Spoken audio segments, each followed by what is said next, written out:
दीप प्रज्वलन हा शब्द मनामध्ये आल्यानंतर सौ माधवी नाटेकर यांच्या मनामध्ये जे विचार तरंग उमटले त्याला आपल्यासमोर मांडण्याचं काम मी केलं. तर मागच्या 2 भागामध्ये आपण त्याविषयी बोललो. मागच्या 2 भागात आपण मानवी जीवनातल्या अनेक भावनांचा विचार केला.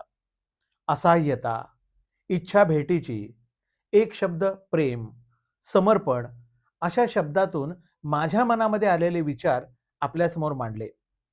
तुमच्या मनामध्ये त्या शब्दांचे अनेक अनुभव आणि विचार गर्दी करतील, यालाच शब्दांनी शब्दांचे दिवे पेटवणे अशी माझी कल्पना आहे. आता त्या 4 शब्दानंतरचा 5वा शब्द आहे एक आतुरता मिठीची. युद्धावरून जिवंत परतलेल्या सैनिकाला मातेच्या बा युद्धावरून जिवंत परतलेल्या सैनिकाला मातेच्या बाळाला मिठीत घेण्याची त्याच्या आईची आतुरता. विजेचा कडकडाट ऐकल्यामुळं झोपेतून घाबरून उठलेल्या व्यक्तीला आधार देणाऱ्या व्यक्तीची मिठीची आतुरता. शहाणा करण्यासाठी कांगारू आई स्वतःच्या पोटाच्या पिशवीतून बाळाला बाहेर काढते. आवाजानं ते जग न पाहिलेलं सुरक्षित पिशवीतून बाहेरच्या जगात आलेलं कांगारू बाळ घाबरून आतुरतेनं आईकडे धावतं. पोटाला बिलगून मिठीच्या विळख्यामध्ये आश्वस्त होतं. एक स्पर्श शरीराचा. सर्व प्राणी स्पर्शानं प्रेम व्यक्त करतात. जिराफ त्याच्या लांबलचक मानेनं जिराफिणीच्या मानेभोवती कुरवाळतो. पक्षी त्यांच्या चोची एकमेकांवर घासून प्रेम व्यक्त करतात. कांगारू मागच्या मोठ्या 2 पायावर उभा राहून पुढच्या छोट्या 2 पायांनी मादीला थोपटतो. जोराने रडणाऱ्या बाळाला आई स्वतःच्या काळजाचे ठोके ऐकवत छातीशी घट्ट धरते. त्या स्पर्शानं बाळाचे हुंदके थांबतात. हे स्पर्श धीर देणारे, प्रेम दर्शवणारे आणि आश्वासक असतात. जन्मताच जमिनीवर पडलेलं गाईचं पिल्लू धडपडत उठून चाचपडत आईला चिकटतं. पोटाबाहेर आलेल्या आईचा प्रथम स्पर्श असतो. हाताला मुलायम स्पर्श सुळसुळीत कापडाचा. अंधाला जगवण्यासाठी लागणारा स्पर्श सर्वच गोष्टींचा. जन्मभर आठवणारा, सुखवणारा, दिव्यत्वाचा बाळाचा स्पर्श आईला. आता एक रहस्य गुंतण्याचं. मन गुंतल्यावर त्यावर सत्सद विवेक बुद्धी समाज असं कोणतंच बंधन राहत नाही. ही भावना वेगवेगळ्या उदाहरणानं बघूया. प्रसिद्ध गीत मिटता कमलदल होई बंद भृंग परी सोडीना ध्यास गुंतण्याचा. किंवा दुसरं गीत जळतो पतंग ज्याचा ज्योतिष दोषकारे. लहानपणी विधवा झालेल्या मुलींना घरातली वडीलधारी मंडळी व्रतवैकल्यात गुंतवून ठेवत. बंधनात बांधल्या गेलेल्या मानवाची प्रेम ही नैसर्गिक भावना दडपणं हा अनेक गोष्टींच्या मागचा उद्देश होता. सारस पक्षी नृत्य करून पक्षिणीला रिझवतो आणि तिची संमती मिळाल्यानंतर जीवनभर साथ देतो. सीतेच्या मोहात रावण गुंतला. स्त्री मनाविरुद्ध तिला स्पर्श केल्यास मृत्यू येईल असा रावणाला शाप होता. या रहस्यामुळं तो बुद्धिभ्रष्ट होऊन सीतेच्या इच्छेत गुंतला होता. म्हणून तरी त्यानं मरण पत्करून इच्छा अपूर्ण ठेवली. कर्णजन्म रहस्य. जन्मभर पुत्रात मनाची गुंतवणूक असून कुंती मूकरुदन करत जगली. संसारावर तुळशीपत्र ठेवून जन्मभर तुकाराम पांडुरंग भक्तीत गुंतून गेले. घार आकाशी उंच उंच उडते, पण तिचं चित्त घरट्यातल्या तिच्या चिमुकल्या पिलापाशीच असतं. सावित्रीच्या बोलण्यात यम असा गुंतला की त्यानं तिला अष्टपुत्रा सौभाग्यवती असा वर दिला. सतीनं पतीला जिवंत केलं.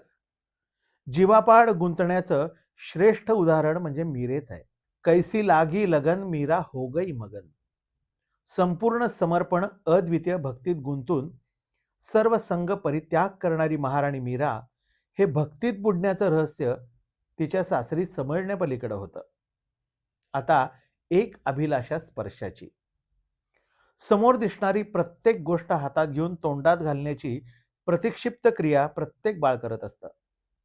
पंख्यात बोट घालायचं, नाणं गिळायचं, दिव्याला हात लावायचा, रांगत नाहीतर दुडदुड्या पावलांनी बाळ झेपावतं. जमिनीवरच्या मुंग्या मुंगळे पकडण्याचा प्रयत्न करतं. यामागं नवं काहीतरी जाणून घेण्याची अभिलाषा आहे आणि स्पर्शाची इच्छा ओढ आहे. त्याला हा स्पर्श हाय आहे, बाऊ आहे हे शिकवावं लागतं. ही इच्छा अभिलाषा कमी करण्याची शिकवण दिली तरी मोठेपणी मोठ्या स्पर्शाची तीव्र इच्छा होते. संतापानी ही प्रबळ इच्छा सर्वांसमोर जाहीर होते. दुर्योधनानं द्रौपदीला स्वतःची मांडी दाखवत भर सभेत मांडीवर बसायला सांगितलं. द्रौपदीला कवेत धरण्याच्या इच्छेनं कीचकाचा बळी गेला. स्त्री मोहानं इंद्र स्वर्गातून खाली पडला.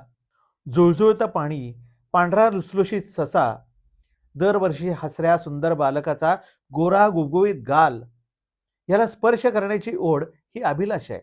काचेच्या दुकानात दिसणारी फुलं खरी की खोटी हे बघण्यासाठी त्यांना हातानं स्पर्श करणं, अशी हजारो उदाहरणं तुम्ही पण आठवा. हा भावनांचा, बुद्धीचा तजेला वाढवण्याचा एक खेळ आहे.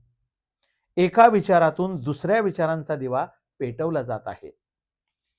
आता आपण आपल्या शब्दांचा शेवटचा दिवा पेटवणार आहोत. आपण शब्दमाला गुंफताना प्रेम हा शब्द प्रथम घेतला होता. दुसरा शब्द होता समर्पण.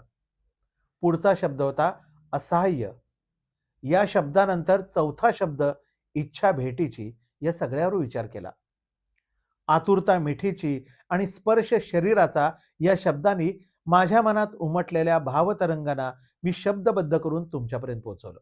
रहस्य गुंतण्याचे यावर विचार करून आपण स्पर्शाच्या अभिलाषेसाठी काही विषय निवडले. आता एक बांधिलकी शब्दांची यासाठी मी माझे काही विचार मांडून दीप प्रज्वलन या माझ्या विचारांना विश्रांती देणार आहे.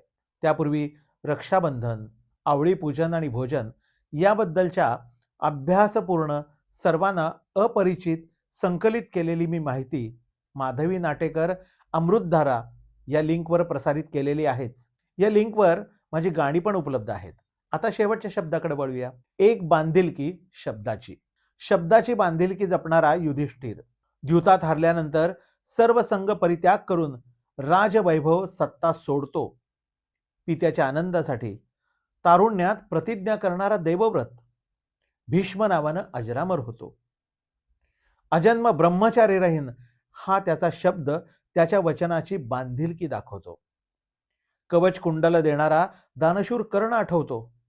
तसाच राम वनवासी पित्याची आज्ञा पूर्णत्वाला नेणारा माहिती आहेच, तर रजकाच्या बोलण्यानुसार पत्नी त्याग करणारा राजाराम देखील जनतेला शब्द देतो, व्रताची बांधिलकी देतो. पतिपत्नीची बांधिलकी वनात जाणाऱ्या राजकुमारांसह त्यांच्यासोबत जाणाऱ्या सती सावित्री पत्नी द्रौपदी माता सीता, पतिपत्नीची बांधिलक वनात जाणाऱ्या राजकुमारांसह त्यांच्याबरोबर जाणाऱ्या सती सावित्री पत्नी द्रौपदी सीता. मी पवित्र असेन तर तू धरणी माते मला तुझ्या पोटात घे असा आर्जव करणारी धरणीपुत्री आणि दुभंगून उदरात सामावून घेणारी धरणी माता. कंसाला दिलेला शब्द पूर्ण करणारा वसुदेव देवकीचे पुत्र कंसाच्या स्वाधीन करतो. राजा, बंधू, राजपुरोहित रक्षाबंधन धाग्यात बांधला जातो तेव्हा रक्षणाच्या व्रताचा शब्द पाळतो.